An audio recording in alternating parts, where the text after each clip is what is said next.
Bonjour à toutes et à tous, voici le 7e épisode de la saison 1. Merci de suivre Le Lirez-vous et bienvenue aux nouveaux auditeurs-auditrices. Aujourd'hui, je vais vous parler de Une piscine dans le désert, roman français de Diane Masloum. Le pitch. Fausta quitte Beyrouth pour la maison de son oncle, dans un village entouré de montagnes, à la frontière de 3 pays en guerre. Paradoxalement, pour Fausta, c'est le lieu doux des étés de son enfance, le seul endroit capable de l'apaiser. C'est là qu'elle a fait construire une piscine parfaite, mais sur un terrain qui ne leur appartient pas. Fausta a juste envie de s'y plonger, avant une dernière injection qui lui permettra peut-être d'avoir un enfant. Léo Bendos perturbe son séjour. Il arrive du Canada pour régler cette affaire de piscine, vendre le terrain de sa famille et repartir. L'oncle l'accueille, Fausta l'observe. Ils se découvrent. Tous deux sont fascinés par ce village qui semble contenir le monde, le danger qui peut surgir à tout moment. Ces 3 jours vont changer leur vie. Plongés dans le désert du Liban sans jamais qu'ils soient nommés, 3 personnages, 3 jours, entre 3 pays. Une rencontre entre 2 personnages principaux complètement différents qui va donner la force au roman. La situation est loin d'être simple, malgré ce que peut en penser Léo au premier abord. Il fait la rencontre de Rodolphe, chez qui il va donc vivre le temps de son court séjour. Léo fait ensuite connaissance avec Fausta, la nièce de Rodolphe, qui a fait construire cette piscine, par caprice, pensera-t-on au départ.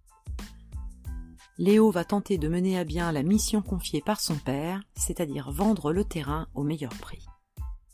Au-delà de cette trame, une douceur et une certaine violence émanent de ce roman, l'écriture est fluide, il se laisse dévorer, mais avec un je ne sais quoi de sensuel, de latence. Quelques thèmes forts, comme la maternité, le poids des ancêtres, le retour à sa terre, les traditions, font que l'on passe un excellent moment hors du temps, envoûtant, teinté d'un sentiment d'étrangeté une fois terminé. Un roman atmosphérique, aux confins de 3 pays en guerre, comme un voyage immobile.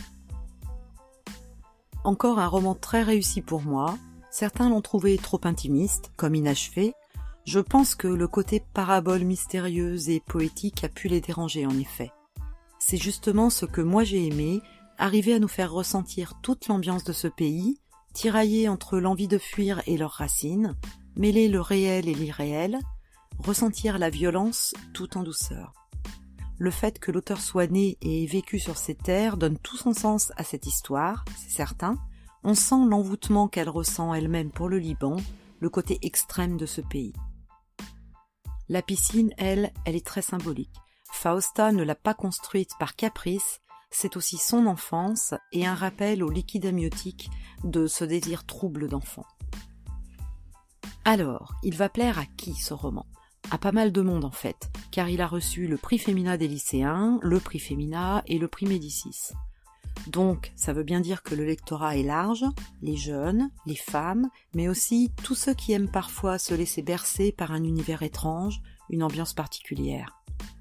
Il plaira aux voyageurs, aux contemplatifs et à ceux qui aiment les relations ambiguës et compliquées.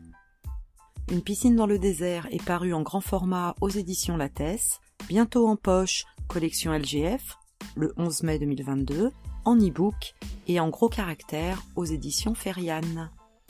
Si vous entendez ce message, c'est que vous avez écouté mon nouvel épisode jusqu'au bout, et pour ça, merci du fond du cœur. J'espère qu'il vous a plu. Si c'est le cas, je vous invite à laisser un message sur Apple Podcast et sur Spotify, et à partager l'épisode autour de vous.